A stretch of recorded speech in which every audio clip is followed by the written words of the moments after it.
Isang makapangyarihang panalangin. Ako po si Father Fiel Pareha at ito po ang ating segment, ang Daily Devotion, na kung saan tayo po ay magdarasal, magbabasa at magninilay kasama ng salita ng Diyos sa buong taon. Manalangin tayo.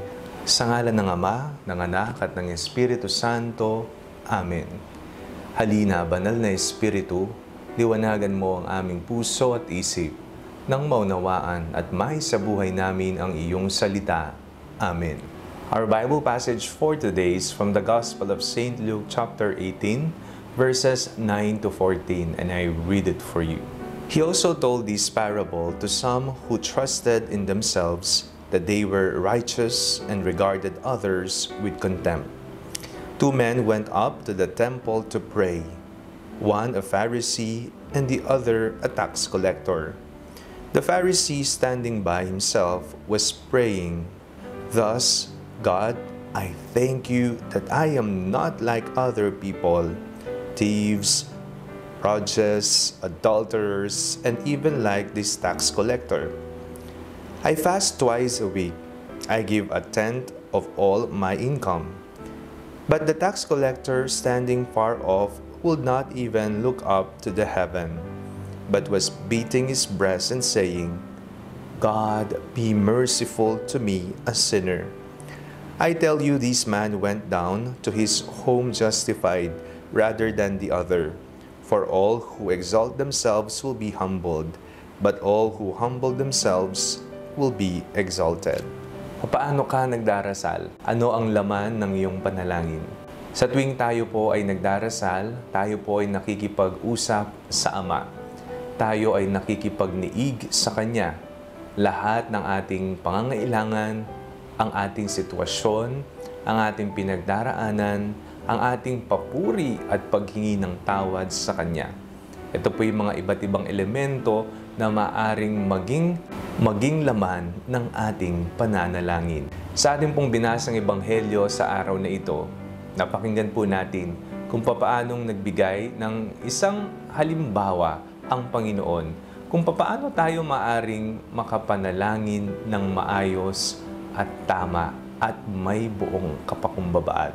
Napakinggan naman po ang dalawang panalangin, ang panalangin ng Pariseo at ang panalangin ng maniningil ng buwis. Ang dalawang ito ay nakipag-usap sa Diyos at ang dalawa ay pinakinggan ng Diyos. Ngunit nagkatalo-talo lamang kung sino ang nakitaang may kababaan ng loob sa kanilang pananalangin.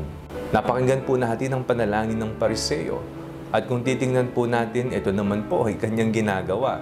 Nagbibigay ng kontribusyon sa simbahan, siya ay nag-aayuno, siya ay hindi kagaya ng iba.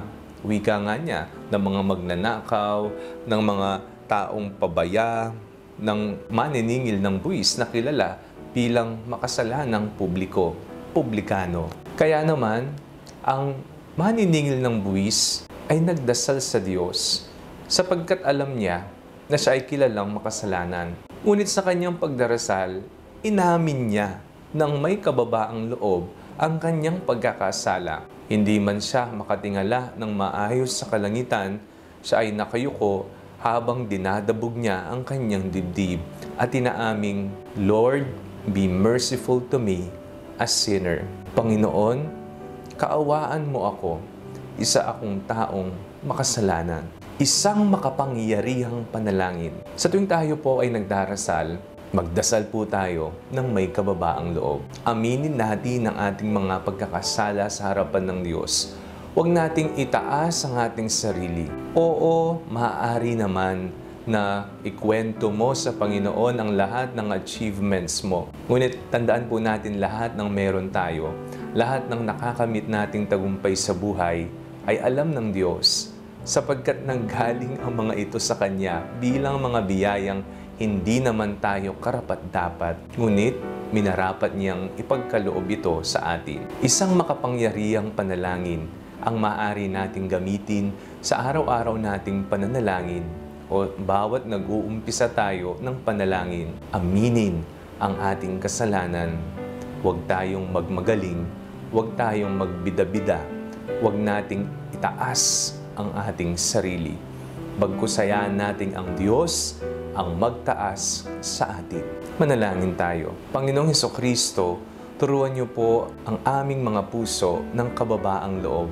Nawa, Panginoon, ikumpisal namin ang aming mga kasalanan at kami po ay magbagong buhay na. Amen. Sa ngalan ng Ama, ng Anak at ng Espiritu Santo. Amen. Huwag po ninyong kalimutang i-like ang video ito, mag-comment po kayo and share it with your family and friends. Ang Panalangin Bago Matulog ay may sariling Facebook page na po. Huwag niyo pong kakalimutang mag-like at mag-follow dito and do not forget to subscribe to our YouTube channel. I-click nyo lamang po ang link na nasa description ng video ito o kaya naman po just search Father Fiel Pareha. God bless you po.